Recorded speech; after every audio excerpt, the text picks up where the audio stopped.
Arnaque, bonnes affaires, le soleil est à nos portes et ce soir on vous donne de bons conseils pour ne pas gâcher votre soleil.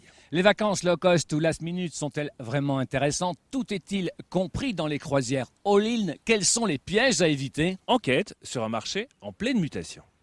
Ce soir, Philippe Malherbe et Thomas Vanham font le tri entre arnaque et bonnes affaires pour vos vacances. Faut-il opter pour le club ou au contraire faire appel à des locaux? Quels sont les avantages et les inconvénients de ces deux types de vacances? Réservé par Internet, est-ce vraiment intéressant? Faut-il se fier à des sites comme TripAdvisor? Les cotations sont-elles crédibles? Comment les organisateurs de voyages réussissent-ils à casser les prix? Et plus particulièrement sur les croisières, que se cache-t-il derrière le tarif annoncé? Et les vols low cost sont-ils vraiment moins chers que les réguliers? Enquête sur le terrain avec nos deux animateurs. Ce soir, Philippe Malherbe et Thomas Vanham mouillent leur maillot pour vous.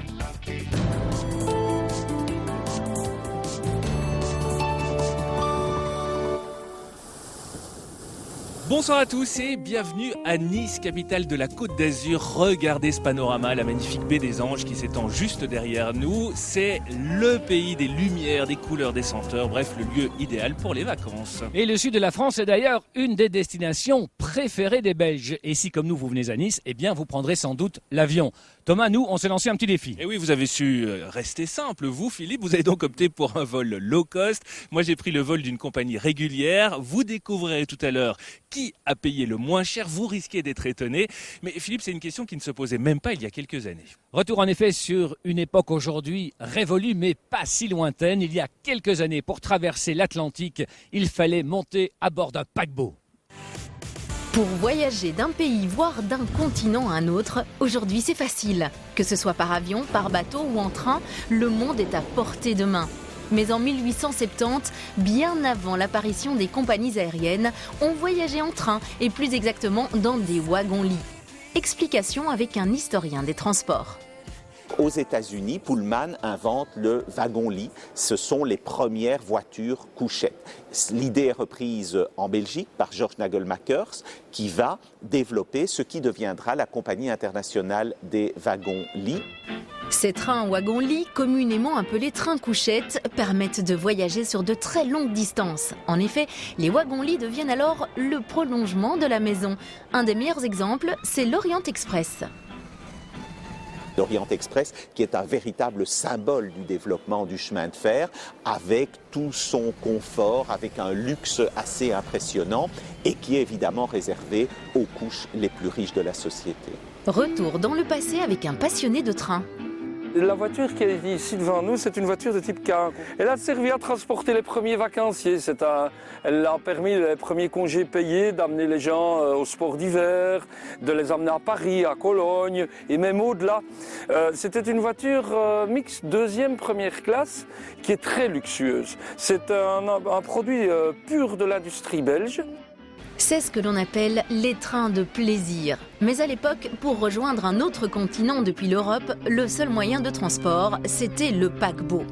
Pendant longtemps, le voyage transatlantique, Europe-Amérique, a été réservé, je dirais, aux immigrants. De nombreux Européens sont allés vers les États-Unis et ils ont voyagé dans des conditions fort peu favorables.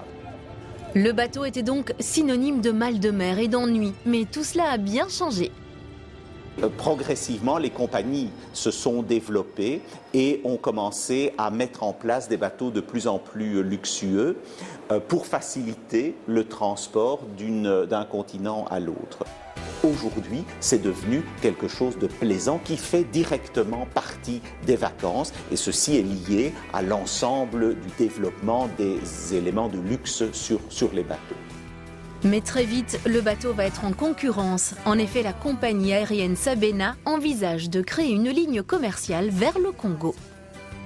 En 1925, Edmond Thieffry, un as de la Première Guerre mondiale, réalise le premier vol entre la Belgique et le Congo. La trajectoire est évidemment complexe, il faut passer au-dessus du Sahara, c'est dangereux, il y a peu de points de repère et puis surtout, il connaîtra quelques avaries.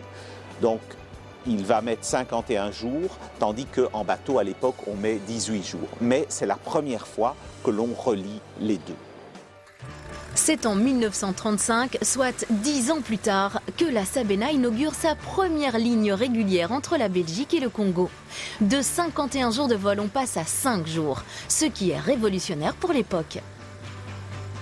L'avion va petit à petit détrôner le bateau comme moyen de transport. Il permet d'aller plus vite, dans des conditions beaucoup plus confortables, et il va faciliter aussi le développement d'un certain tourisme, en plus du développement des relations d'affaires entre la Belgique et toute une série de pays. Mais c'est la même chose pour l'ensemble du monde industrialisé. L'avion prend réellement la place du bateau et devient le moyen de transport le plus simple. Mais au fond, le mieux n'est-il pas de choisir le moyen de transport qui nous correspond le mieux? L'avantage, aujourd'hui, c'est qu'on voyage selon nos budgets et nos envies. Et elles ont bien changé les vacances depuis l'époque de ces luxueux transatlantiques. Avec l'arrivée des congés payés, il a fallu répondre à une demande de masse, du repos pour les parents, de l'amusement pour toute la famille et puis beaucoup de bleu comme ici en Méditerranée. C'est de ce constat que sont nés les clubs de vacances, des structures all-in, aujourd'hui bien rodées, comme vous allez le voir dans les coulisses de ce club des bords de la mer Rouge en Égypte. Marsa Alam, nous sommes au bord de la mer Rouge. Il est 4h30 du matin. Mais dans ce complexe hôtelier 5 étoiles, une trentaine d'employés travaillent de nuit. Préparer le petit déjeuner, mettre les tables, entretenir les sols ou nettoyer la piscine et préparer la plage privée, il faut tout faire avant que le soleil se lève et avec lui, les premiers clients qui partent nager avant de déjeuner. À l'entrée du domaine, les employés de jour commencent à arriver. Pas de village à proximité, juste le désert. Le personnel est donc logé dans des bâtiments situés à une 50aine de mètres. Il est 6h du matin, ce sera bientôt l'affluence au restaurant. Pas mal de touristes se lèvent tôt pour aller faire du snorkeling ou de la plongée. C'est l'heure où la lumière sous les flots est la plus belle pour observer les poissons. Et c'est comme un aquarium géant à l'air libre. Avec un peu de chance, on peut croiser ici une tortue et même un dugong, ce bizarre animal surnommé vache de mer. Vous avez vu les tortues? Oui. Et vous avez vu les dauphins? Oui. Ah, vous avez de la chance. Et vous avez nagé avec la vache de mer? Ah, alors il vous reste une chose à faire. J'espère vous revoir. Ici, le samedi est l'un des principaux jours de départ et d'arrivée. Alors Agag, le directeur, joue les hôtes accomplis. Bonjour, très belles vacances. Déjà l'année passée, on est venu. Alors, bien les vacances? Oui, mais chaud. Chaud. Vous êtes toujours bienvenus ici. Agag veut que chacun se sente un peu comme chez soi. La qualité de son hôtel sera notamment jugée sur cette touche d'hospitalité. Son patron, un Belge, y tient tout particulièrement. En plus de gérer une chaîne d'hôtels, il est aussi consul honoraire installé à El Gouna. Il est arrivé en Égypte avec 20 000 $ en poche, donnés par son papa. Il a commencé comme marchand de glace. Aujourd'hui, il a 2500 employés. Avec sa mère et ses 2 frères, il accueille 5000 touristes par mois dans 13 hôtels. 13 hôtels aujourd'hui. Et peut-être 15 dans une semaine. Ici, c'est le Caire. À 500 km, c'est le Hurghada. On est maintenant à El Gouna, qui est à 20 km, qui est un peu le Saint-Tropez de l'Égypte. Après, on est à Marsa Alam, qui est à 250 km de Hurghada. Il y a aussi à Sharm el-Sheikh, qui est au Sinaï, et au Taba, qui est près de Jordan, pour visiter Petra. Alors, pour que l'accueil, la gestion, la nourriture, la propreté, l'animation soient les mêmes partout, les gérants doivent suivre un manuel qui passe en revue tous les standards à respecter. 2 mots-clés, la satisfaction des clients et la rentabilité. Il y a différents contrôles de qualité. Tous les gérants, ils ont un target de 80%. S'ils n'ont pas 80%, je ne renouvelle pas leur contrat. Et quand ils ont 90%, il y a des bonus, il y a des systèmes de bonus pour tout le monde. Et Christophe va régulièrement voir comment ça se passe sur le terrain. Ce jour-là, direction Marsa Alam à 2h30 de route, plus au sud d'El Gouna. De véritables autoroutes en plein désert. Ici, on parie sur le développement de la côte encore fort sauvage. Avec Yasser, son chauffeur, il passe une partie de l'année à rouler. Combien de kilomètres elle a maintenant la voiture? 250 000. 250 000 En combien d'années 3 ?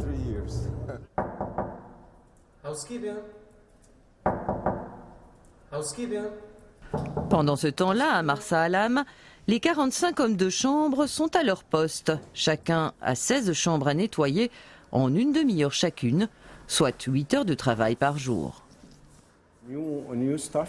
Un nouvel employé n'entre pas dans les chambres avant d'avoir suivi une formation. D'abord, il travaille dans les parties publiques jusqu'à ce qu'il connaisse les règles et un peu d'anglais. Il faut en général 6 mois. Vous pouvez dire « Excusez-moi, marcher sur les récifs de coraux n'est pas permis ». Répétez après moi « Excuse me ». Tous les jours, un professeur d'anglais envoyé par le ministère égyptien du Tourisme vient former des employés de l'hôtel. Il leur apprend les expressions et le vocabulaire de base.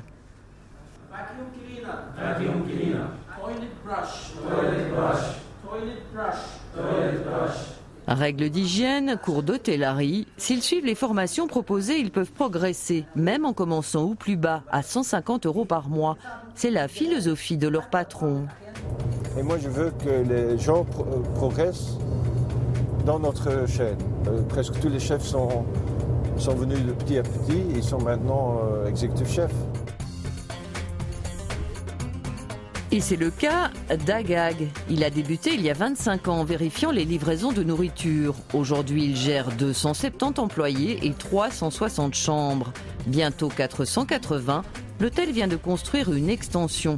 300 chambres, c'est le minimum pour être rentable. Ce jour-là, 600 touristes s'éparpillent dans le domaine. On cherchait des vacances, tout compris, où il n'y a pas de tracas à voir. On a juste à mettre les pieds dans l'eau, sur le bord de la piscine. Et voilà, finalement, on est tombé par hasard sur l'Égypte. On cherchait un last minute et c'est comme ça qu'on est tombé sur cet hôtel-ci. Par personne, on a payé 650 €. 600 personnes à loger, divertir, nourrir, rafraîchir et distraire, c'est du boulot. Alors pendant que les uns bronzent ou se musclent, les autres travaillent ferme. Ici, la préparation d'un spectacle avec une chorégraphe belge engagée à l'année.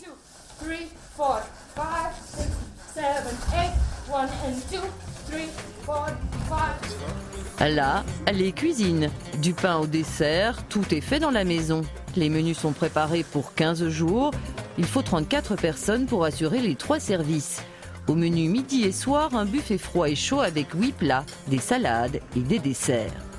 Et voici la réserve, il y a toujours de quoi tenir 15 jours avec 600 touristes. Chaque jour, les cuisiniers prennent ce qu'il faut pour le nombre de clients. Par exemple, demain, on sera 600 personnes. Ils vont donc prendre 120 kg de poulet et 80 kg de viande. Le complexe est quasi autonome. Il a sa blanchisserie et aussi un couturier qui s'occupe des uniformes et des réparations. Bien à l'écart des chambres, voici plusieurs générateurs qui produisent l'électricité et une station de désalinisation de l'eau de mer et de recyclage. Ce sont 2 des postes les plus chers. L'électricité et l'eau coûtent 5 € par chambre et par jour. La nourriture, 3 à 4 € par repas. Ce soir, soirée belge, frites, carbonate flamande, boulettes, choux rouges et même beignets. Le personnel égyptien a tout appris avec des cuisiniers venus de Belgique. Et pour ceux qui aiment, après le repas en terrasse, certains soirs se colorent d'une très nette ambiance club. À l'affiche, les animateurs de la journée qui jouent les vedettes d'un soir. Make love, don't fight. Il y a ceux qui ne se soucient de rien, il y a les autres qui